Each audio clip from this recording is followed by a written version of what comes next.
আসসালামু আলাইকুম। জেস এক্সপ্লেনে আপনাদের সবাইকে স্বাগত জানাচ্ছি। কনকনে শীতের এই সময়ে আপনার মনকে আরও চাঙ্গা করে তুলতে নিয়ে চলে আসলাম একটা সাইকোলজিক্যাল থ্রিলার মুভিটি একটি বিরল স্বীকৃত অপরাধীর থিম অন্বেষণ করে এবং কিভাবে একজন মহিলা বারংবার বিপদের মুখোমুখি হয়েও অবিচল থাকে এবং নিজের মেয়েকে উদ্ধার করার জন্য কল গার্ল হতে বাধ্য হয়। এই মুভিটি তারই গল্প।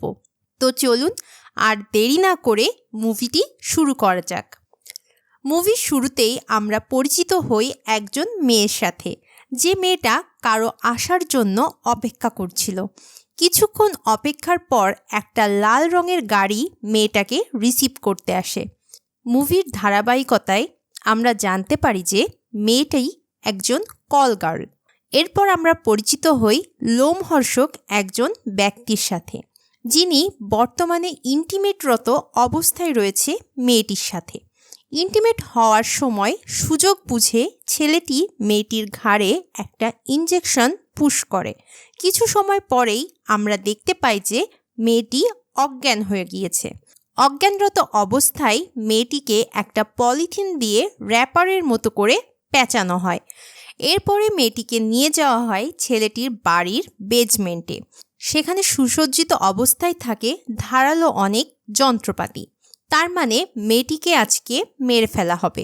মেয়েটিকে মারার জন্য ধারালো কাঁচি, চাপাতি, হাতুড়ি সব কিছুই ব্যবহার করা হচ্ছে।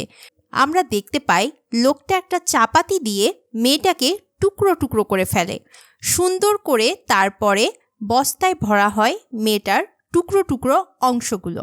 বস্তাটিকে রেখে আসা হয় একটা নদীর পাড়ে। ভয়ঙ্কর রাতটি কাটানোর পরেই দেখা মেলে সূর্যের আলোর। সূর্যের আলো ফোটার সাথে সাথেই জড়সড় হয় হাজার হাজার মানুষ সেখানে, সেই বস্তার আশেপাশে। এরপর লোকজন পুলিশকে কল করে। পুলিশ চলে আসলে দেখতে পায় একটা কাটা মুন্ডু। এটা একটা মেয়ের লাশ। তখনই একজন কনস্টেবল পুলিশ অফিসারকে বলে, স্যার, এই মেয়েটিকেও সেই একই প্যাটার্নে খুন করা হয়েছে। মেয়েটির হাতের ছোট আঙ্গুলটিও কেটে রাখা হয়েছে। অতঃপর এসিপি ইন্সপেক্টরকে ফোন করে যখন জিজ্ঞাসাবাদ করে, তখন ইন্সপেক্টর বলে, sir, the pattern is same. মেয়েটিকে টুকরো টুকরো করে কাটা হয়েছে আর মেয়েটির হাতের কনিষ্ঠা আঙ্গুলটিও কেটে রাখা হয়েছে।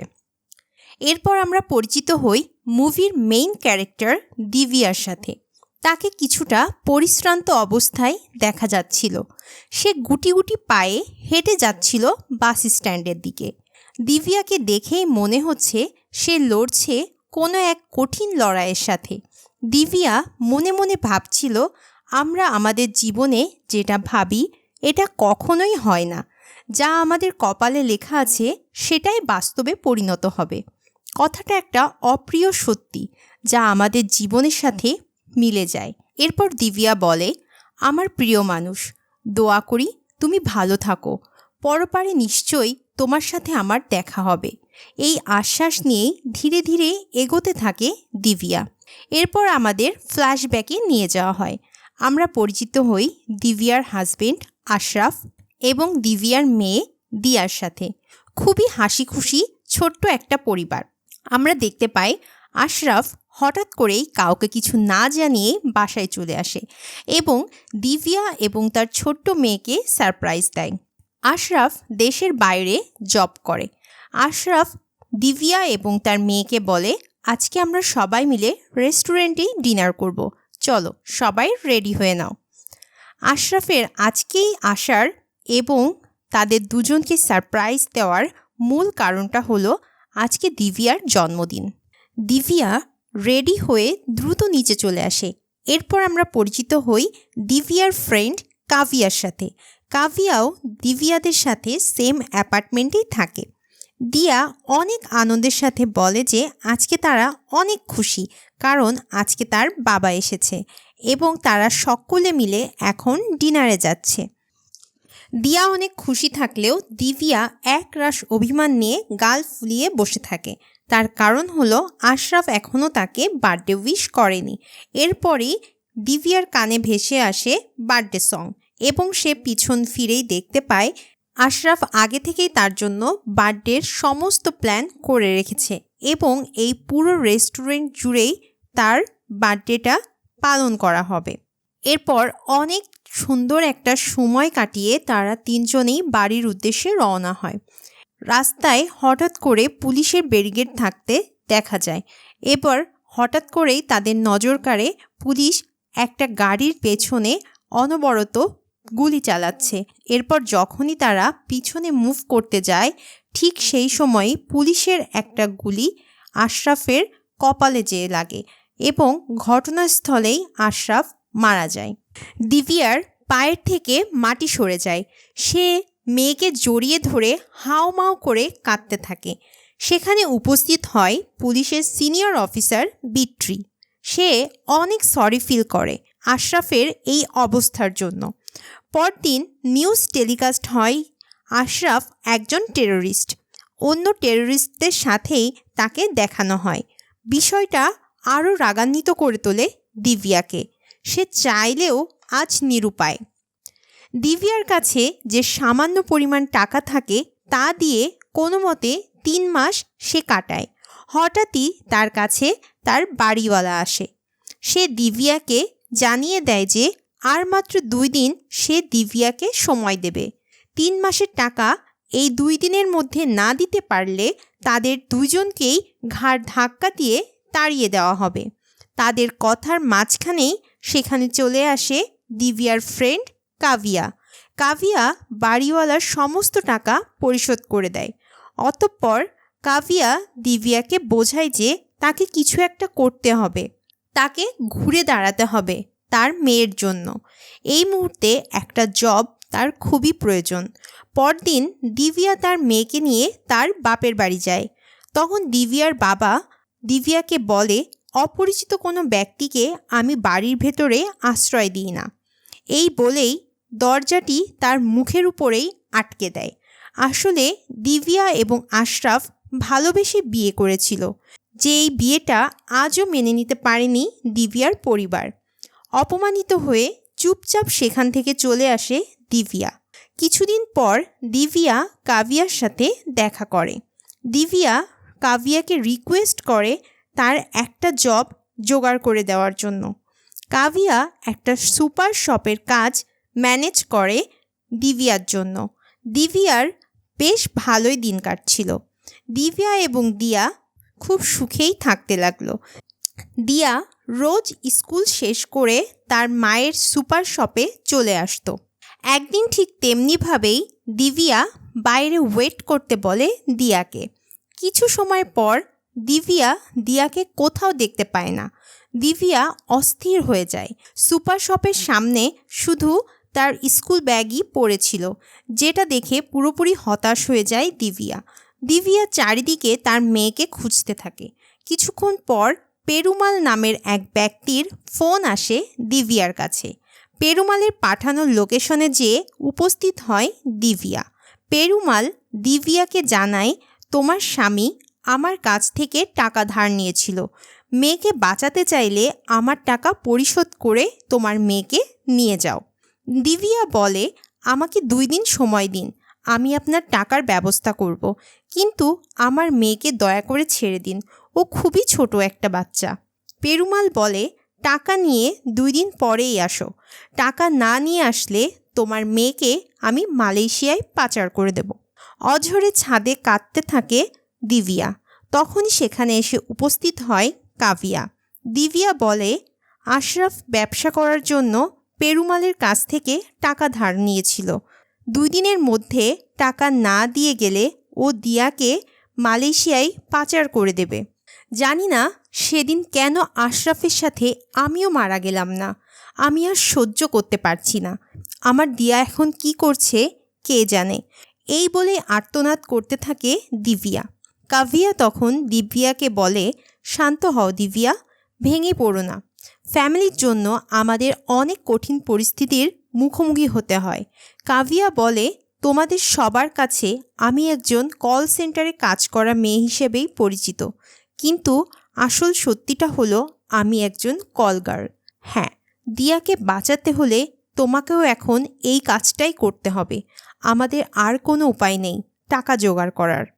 তখন কাভিয়া কুমার নামের একজন ব্রোকারের কাছে দিয়ার সকল ইনফরমেশন দেয়। কুমার দিব্যাকে ফোন দিয়ে বলে বাস স্ট্যান্ড থেকে একটা লাল রঙের গাড়ি তোমাকে পিক আপ করবে। অতঃপর দিব্যা গাড়িতে উঠে যায় এবং দিব্যা ঘটনাক্রমে সেই সিরিয়াল কিলারের বাড়িতে পৌঁছে যায়। লোকটা দিব্যাকে ড্রিঙ্কস অফার করে, বাট দিব্যা বলে আমি একটু ফ্রেশ হতে চাই, ওয়াশরুমটা কোন দিকে? ওয়াশরুমে যেয়ে দিব্যা খুব কাঁদতে থাকে। সে আশরাফের কাছে ক্ষমা চায় সব কিছুর জন্য। তারপর আশরাফের দেওয়া রিংটা খুলতে যেয়ে রিংটা মাটিতে পড়ে যায়। রিংটা খুঁজতে গেলে দিব্যা একটা কাটা আঙুল দেখতে পায়। খুব ভয় পেয়ে কুঁকড়ে যায় দিব্যা। দিব্যা অনবরত কাভিয়া ও কুমারকে ফোন দেয়, কিন্তু সে কাউকেই ফোনে পায় না। দিব্যার মাথা কাজ করে না, সে এখন কি করবে। অন্যদিকে সেই সিরিয়াল কিলার নেশায় বুঁদ হয়ে ডান্স করতে থাকে। সে ডান্স করতে করতে নিজের কল্পনায় একজন মেয়েকে দেখতে পায়। মেয়েটি যেন সেই সিরিয়াল কিলারের তালে তাল দিয়েই নেচে চলেছে। দিব্যা এবার পুলিশের নম্বরে ফোন করে। ভাগ্যের কি পরিহাস, কল রিসিভ করে ইন্সপেক্টর বিট্রি। দিব্যা বলে আমি হয়তো একজন কিলারের কাছে বন্দী হয়ে গিয়েছি। আমি তার ওয়াশরুমে আছি, সেখানে একটা কাটা আঙুল রয়েছে। আমার মনে হচ্ছে সে হয়তো খুব শীঘ্রই আমাকেও মেরে ফেলবে। Please, I need your help sir. Police officer বুঝতে পারে এটা হয়তো সেই সিরিয়াল কিলার যাকে তারা খুঁজছে। পুলিশ অফিসার দিব্যার লোকেশন ট্র্যাক করতে চায়, বাট সে ব্যর্থ হয়, কারণ দিব্যার ফোনের নেটওয়ার্ক অফ হয়ে গিয়েছিল। দিব্যা পুলিশকে আরও জানায় তার মেয়ে দিয়া পেরুমাল নামের একজনের কাছে কিডন্যাপড হয়ে রয়েছে। দিব্যা আকুতি জানায় যে যদি তার কিছু হয়ে যায় তার মেয়েকে যেন তারা কিডন্যাপারের হাত থেকে উদ্ধার করে।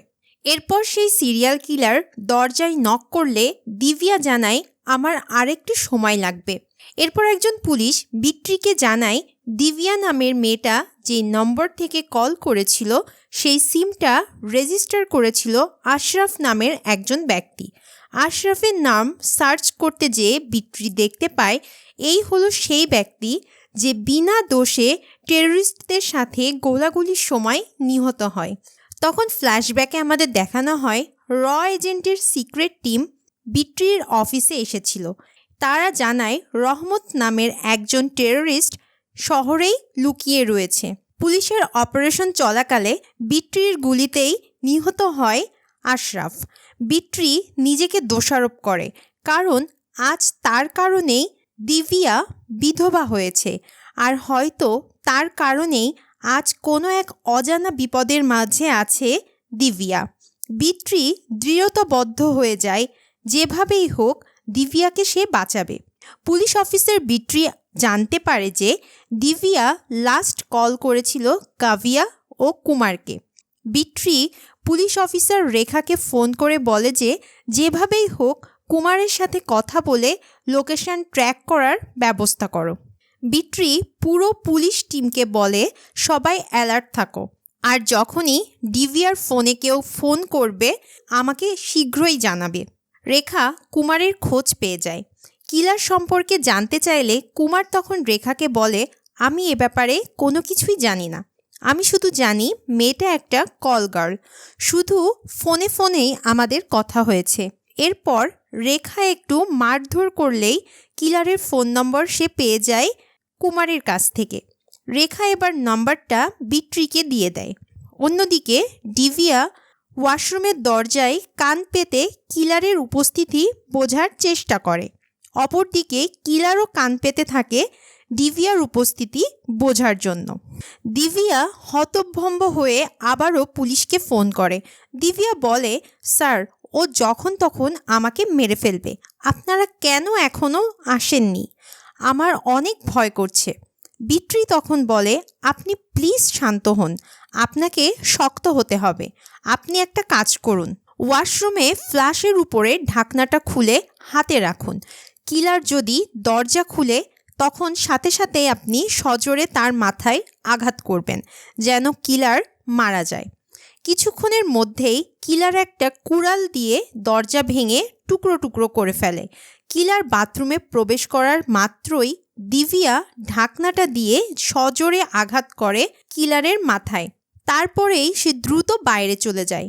কিন্তু ওইটুকু আঘাতে কিলারের কিছুই হয় না, বরং সে ডান্স করতে করতে একটা হাতুড়ি দিয়ে দিভিয়াকে আঘাত করে। দিভিয়া অজ্ঞান হয়ে যায়। দিভিয়াকে সে পূর্বের মতো বেসমেন্টে নিয়ে যায়, কিন্তু কিলার সিগারেট খেতে খেতে তাকে মারতে চায়।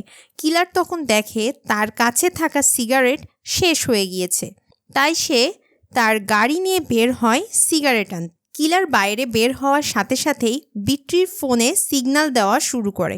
সিগন্যালের সহায়তায় বিট্রি কিলারের কাছে পৌঁছে যায়। কিছুক্ষণ ধস্তাধস্তি হয় তাদের দুজনের মধ্যে। এক পর্যায়ে কিলার বিট্রির পেটে একটা রড ঢুকিয়ে দেয় এবং সাথে সাথেই বিট্রির কাছে থাকা পিস্তল দিয়ে সে কিলারকে গুলি করে আহত করে। তারা দুজনেই ভালোভাবেই ইনজিউর্ড হয়। কিছু সময়ের মধ্যেই বিট্রির পুরো পুলিশ টিম সেখানে এসে উপস্থিত হয় এবং বিট্রি ও কিলার দুজনকেই হসপিটালে নিয়ে যায়। ঘটনাক্রমে তারা দুজনেই বেঁচে যায়। বিট্রি পুলিশ অফিসার রেখাকে বলে পেরুমাল নামের একজন লোক দিভিয়ার মেয়ে দিয়াকে কিডন্যাপ করেছে। তুমি পুলিশ ফোর্স নিয়ে ওকে উদ্ধার করার দ্রুত ব্যবস্থা করো। অন্যদিকে কিলারের টেক কেয়ারের দায়িত্ব সিনিয়র ডক্টর দেয় একজন ডক্টরকে। ডক্টর কিলারকে দেখার সাথে সাথে ভয়ে রুম থেকে বের হয়ে আসে আর পুলিশকে ইনফর্ম করে যে এই লোকটা খুবই ডেঞ্জারাস, ওকে এখান থেকে দ্রুত শিফট করতে হবে। তখন বিট্রি বলে, আপনি কি ওকে চেনেন? তখন আমাদেরকে আবারও কিছু ফ্ল্যাশব্যাক দেখানো হয়। আমরা একটা মেডিকেল কলেজ দেখতে পাই। সেখানে কিলারের আসল নাম আমরা জানতে পারি। তার নাম হলো দিলীপ। সে নিজেও একজন মেডিকেল স্টুডেন্ট, কিন্তু সে খুবই ভিন্ন প্রকৃতির। সে একরোখা এবং জেদি টাইপের। সবসময় একা একা থাকতেই পছন্দ করত সে। দিলীপ পছন্দ করত সোয়াতি নামের একজন মেডিকেল স্টুডেন্টকে। সে তার ব্যাচমেট। কিন্তু সোয়াতি মোটেও দিলীপকে পছন্দ করতো না। সোয়াতি পছন্দ করত তারই ব্যাচমেট সন্দীপকে। হোলির দিন দিলীপ সোয়াতি এবং সন্দীপকে অনেক ক্লোজলি অবস্থায় দেখতে পায় আর সেখানেই তার মাথায় রক্ত চড়ে ওঠে। সে সন্দীপকে বেধড়ো পিটাতে থাকে। এই ঘটনার পর থেকেই সোয়াতি স্ট্রিক্টলি দিলীপকে মানা করে দেয় সে যেন তাদের ধারের কাছেও না আসে। এরপর থেকে দিলীপ আর সোয়াতি সন্দীপকে ডিস্টার্ব করে না। সে আরও নিজেকে গুটিয়ে ফেলে। হঠাৎই একদিন সুইসাইড অ্যাটেম্প্ট করে সোয়াতি। অনেক চেষ্টার পরও তাকে ডক্টররা বাঁচাতে পারেন না। তারপর তাকে মর্গে রাখা হয়। মর্গের ওয়াচম্যান দিলীপকে বলে, আমি জানি তুমি ওকে অনেক ভালোবাসো, তুমি ওকে আপন করে পেতে চাও। বেঁচে থাকতে তো আর হলো না, বাট আজ ও মারা গেছে। তোমার সোয়াতিকে আজকের রাতের জন্য তোমার কাছে রেখে গেলাম। দিলীপ সোয়াতিকে মনে করে মৃতদেহর সাথে ইন্টিমেট হওয়া শুরু করলো। কিছুক্ষণ পর মর্গের সামনে দিয়েই যাচ্ছিল সেই ডক্টর। সাউন্ড শুনে মর্গের জানালা দিয়ে সে দিলীপের এইসব নোংরামো দেখে সকল ডক্টরদেরকে দিলীপের ব্যাপারে সব কিছু জানিয়ে দেয়। টিচাররা দিলীপকে রাস্টিকেট করে আর রিহাবে পাঠিয়ে দেয়। ঘটনা আবার প্রেজেন্টে চলে আসে। বিট্রির টিম কিলারের বাড়ির লোকেশন পেয়ে যায় এবং বিট্রিকে জানিয়ে দেয়। অন্যদিকে রেখা পেরুমালের কাছে যেয়ে দিয়াকে ছেড়ে দিতে বললে পেরুমাল রেখাকে বলে, আপনার শেয়ার আপনি ঠিক সময় পেয়ে যাবেন, এখন এখান থেকে ফুটুন, আমার কাজ আমাকে করতে দিন। রেখা এ কথা শুনে রেগে যেয়ে স্টাইলের সাথে পিস্তল বের করে পেরুমালের হাঁটুতে আঘাত করে এবং দিয়াকে রেস্কিউ করে। অন্যদিকে দেখানো হয় দিভিয়ার জ্ঞান ফিরেছে। সে এখনও কিলারের বাড়ির বেসমেন্টে বন্দি হয়ে রয়েছে। হঠাৎই তার সামনে থাকা ছুরি দিয়ে সে তার হাতের বাঁধন খুলে ফেলে এবং পালানোর ট্রাই করে। অপরদিকে ডক্টর কিলারকে তার বেডে দেখতে না পেয়ে আতঙ্কিত হয়ে যায়। তখনই ডক্টরকে পেছন থেকে আঘাত করে দিলীপ এবং ডক্টরকে মেরে ফেলে। দিভিয়া কোনো মতে কিলারের বাড়ির দরজা টপকিয়ে পাগলের মতো দৌড়াতে থাকে। দিভিয়া একটা মেডিসিন শপে এসে উপস্থিত হয়। সেখানে যেয়ে সে তাদেরকে পুরো ঘটনা বলে এবং তাদের কাছে সাহায্য চায়।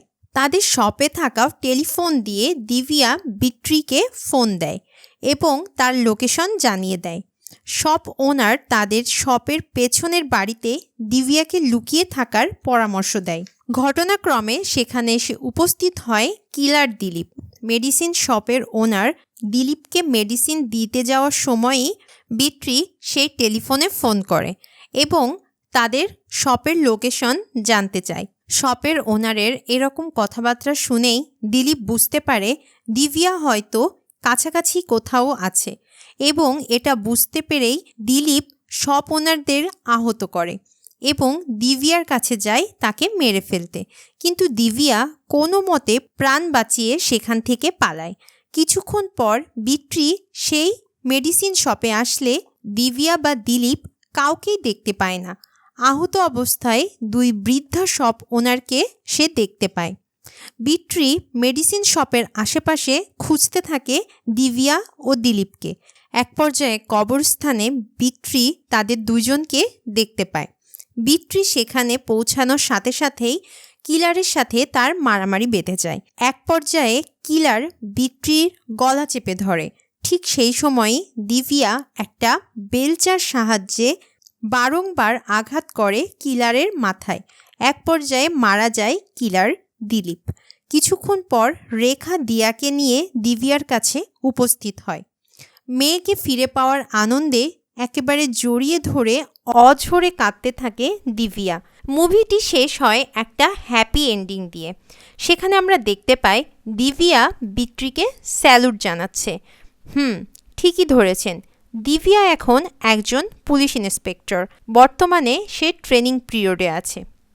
মুভিটি কেমন লাগলো তা অবশ্যই কমেন্ট করে জানাবেন। এরকম নতুন নতুন সব মুভির আপডেট এবং গল্প জানতে আমাদের চ্যানেলটিকে সাবস্ক্রাইব করে আমাদের সাথেই থাকুন। ধন্যবাদ।